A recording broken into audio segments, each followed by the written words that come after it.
Salut les amigos!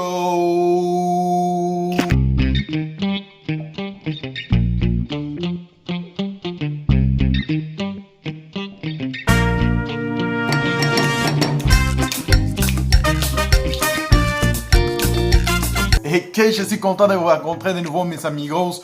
Moi de ce côté de l'écran, vous de votre côté. Peut-être que vous êtes en train de, je sais pas, courir après les enfants pour les aider à se mettre dans la baignoire. Peut-être que vous êtes en train de laver les plats. Peut-être que vous êtes en train de cuisiner une bonne sauce spag.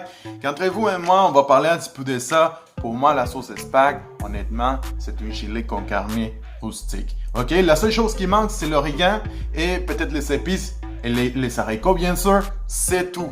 Pour le reste, c'est une chili con carne. Vous voulez ça ou pas, c'est un chili con carne. Mais bon, on va se sortir de ça. Je suis très content encore de vous revoir, mes amis.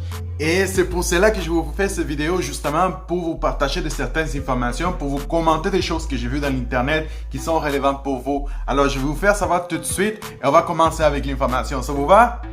Et on va commencer avec la première information, justement. J'aimerais juste commencer avant ça en vous disant, soyez très attentifs, soyez au saguet de ce que vous faites en ligne, car si vous achetez en ligne, si vous commandez en ligne, si quoi que ce soit que vous êtes en train de faire en ligne avec votre argent pour acquérir un produit, de faire très attention. Et on commence avec la première information, justement, c'est quelque chose que je veux vous mentionner avant tout. Soyez très attentifs à ce que vous faites en ligne. Si vous êtes en train d'acheter en ligne, si vous êtes en train de commander un repas, quoi que ce soit que vous faites a une conséquence et des fois la conséquence n'est pas favorable pour vous. On parle plus précisément de CBC Radio-Can qui a fait une petite enquête dernièrement avec la compagnie Airbnb. Alors, ce qui se passe, en gros, c'est qu'il y a une personne qui a créé un profil au hasard. Il a mis une photo qu'il a trouvée dans l'internet et il a mis une certaine description de son profil et bam, il s'est mis 90 sites, 90 immeubles à louer partout Montréal. Je sais pas où exactement où est-ce qu'ils sont situés, mais je suis pas en train de questionner justement le point de qu'une personne peut avoir 90 logements à disposition. Mais le problème ici, c'est que cette personne justement louait ce logement à des gens qui venaient de partout le Canada ou même de Montréal. Et par la suite, quand les gens arrivent sur place, mais bon, il se trouve que c'est pas le bon logement, il correspond pas à la description.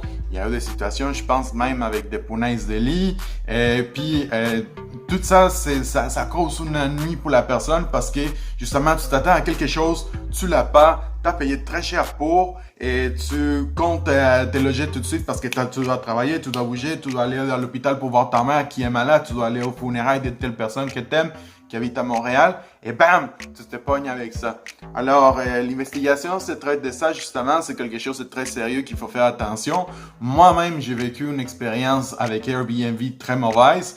La seule expérience que j'ai vécue jusqu'à l'instant, j'espère plus compter faire des affaires avec ces compagnies et avec les personnes qui louent à travers ces compagnies parce que justement les photos que tu vois, tu sais jamais si c'est la même chose que tu vas pogner et tu sais jamais quelle qualité tu vas voir. Tu peux même pas voir la localisation exacte de la place et dans le site d'Airbnb, ils vont te donner une idée à peu près d'où est-ce qu'il est, mais c'est pas exactement ça. Et ils ont la tendance beaucoup de fois les gens à mettre une description comme 5 minutes de centre-ville. Et après, tu te pognes à prendre 2 taxis puis 3 autobus pour te rendre sur place. Donc, il y a un petit problème là-dessus. Alors, c'est pour ça que Radio-Can a fait ça. Il y a eu beaucoup de plaintes dans les profils de la personne. Il y a eu beaucoup de mauvais commentaires. Et Airbnb, finalement, s'est rendu compte de cette situation. Alors, ils ont suspendu le compte de cette personne. Alors, cette personne ne pourra plus, justement, afficher les immeubles qu'il affichait, justement, pour les louer dans les sites. Par contre, ils ont trouvé ailleurs les mêmes logements dans d'autres profils. Alors, c'est quelque chose d'inquiétant parce que, justement, tu te vas, tu te rends, tu veux une fin de semaine quelque part, puis tu loues quelque chose, puis comme je vous ai déjà expliqué, c'est vraiment sensible. Alors pour moi de mon côté, mon opinion très personnelle, moi j'ai fait plus des affaires avec Airbnb justement par cette mauvaise situation. Mais ça reste que c'est pas pour tout le monde la même chose. Vous voyez, la plateforme, il y a des très bons services. Il y a un service de hôtes qui a plusieurs personnes le sont servis Personnellement, et ce type de situation aussi a confirmé ce que j'avais déjà dans le cœur de pas me rendre dans ce service. Mais bon. Et de tout de suite, on s'en va à la deuxième chose, et ça c'est parce que nos voisins, les Américains, ils ont fait dernièrement un essai de missile justement. C'est pas une surprise pour tout le monde, justement, parce qu'ils sont une très grosse armée, ils sont très puissants, ils sont en train de faire des exercices, ils sont des bases militaires par tout le monde. Alors, n'importe qui pourrait dire, ok, c'est normal, tu sais. Surtout quand les relations sont tendues, comme je vous ai dit, par tout le monde, alors les Russes n'ont pas trouvé ça trop drôle. Vous voyez, il y a des relations tendues avec les États-Unis et la Chine, les États-Unis et le Mexique, les États-Unis et la Corée du Nord, les États-Unis et la Russie, les États-Unis contre les États-Unis. Alors justement, vous allez dire, mais pourquoi ça m'inquiète l'essai des missiles des États-Unis et c'est que la Russie pense, je m'en fous. Bon, le petit problème justement dans tout ça, c'est que les États-Unis et la Russie, il y a quelques jours, ont brisé un accord qu'ils savaient justement par rapport à le nucléaire. Je pense justement que Vladimir Poutine était dernièrement en France, où il est encore, je ne sais pas trop bien, mais même Macron, le président de France, a dit « Wow, ok les mecs, vous savez, il faut chiller un peu, on va se rouler un petit joint, on va écouter la musique, on va écouter les petits clo-clo, et on va parler de ça, on va se jasser mon mec ». Pour que justement les choses deviennent un peu plus calmes, car les Russes et les Américains, ils sont en train d'escalader ça de leur côté, de leur côté, de leur côté, donc c'est pas drôle. Alors de les accords nucléaires que la Russie et les États-Unis avaient, il reste qu'un seul accord en pied, et celui va prendre échéance en 2021 il me semble. Alors j'espère bien que les deux nations se mettent dans un accord, parce que c'est très très important. Moi, personnellement, je ne l'ai pas vécu, mais d'autres générations ont vécu quelque chose qui s'appelle la guerre froide. Alors ça, c'est pas très drôle, disons.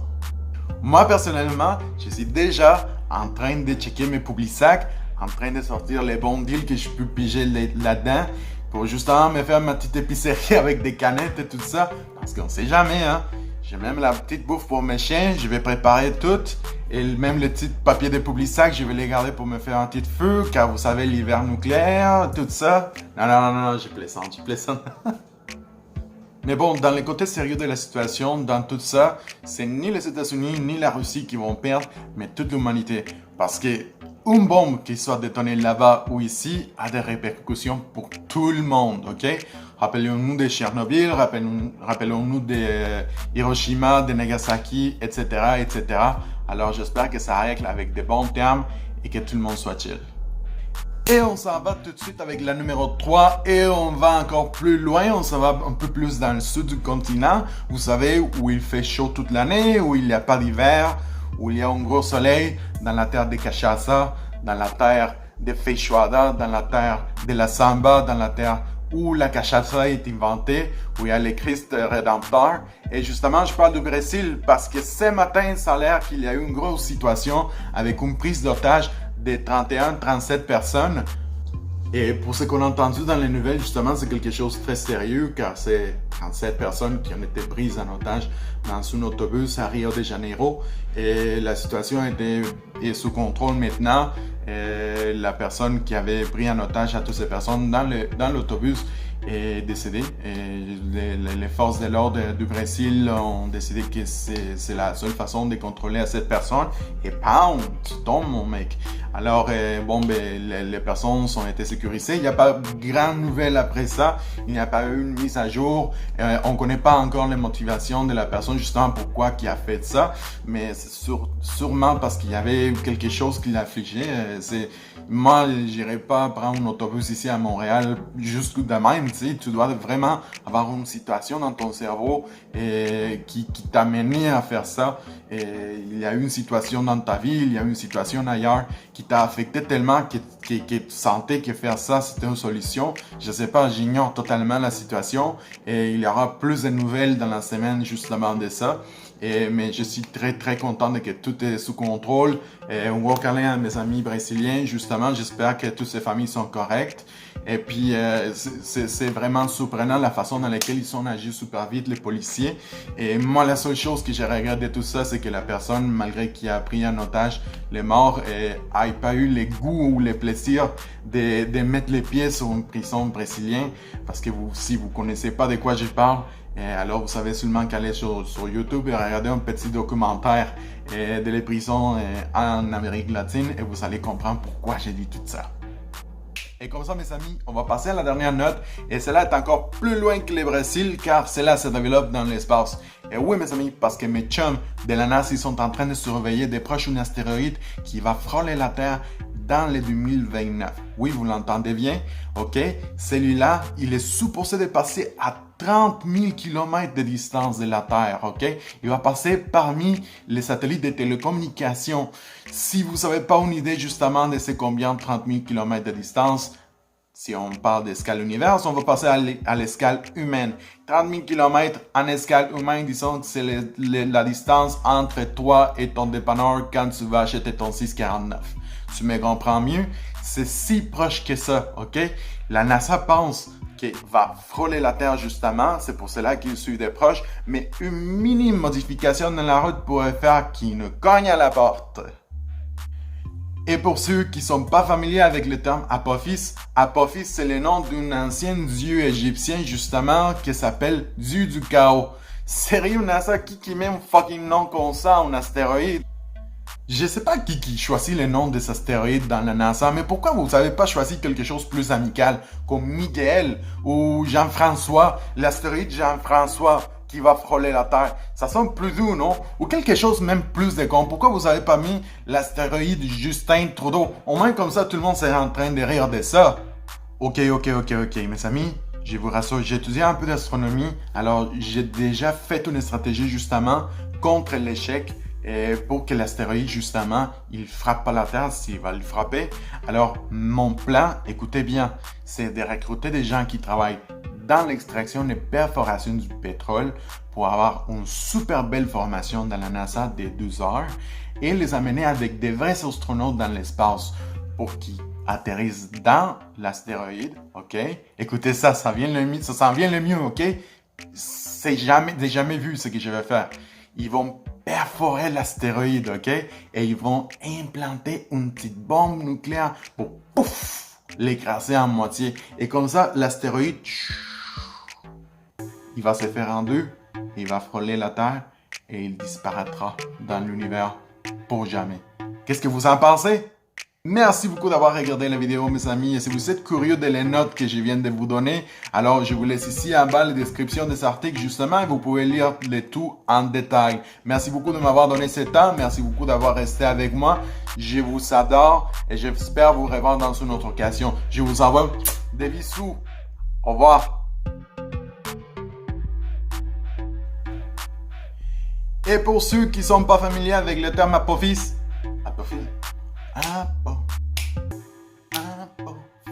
et les relations sont tendues. Mon Dieu. Au Brésil. Copacabana.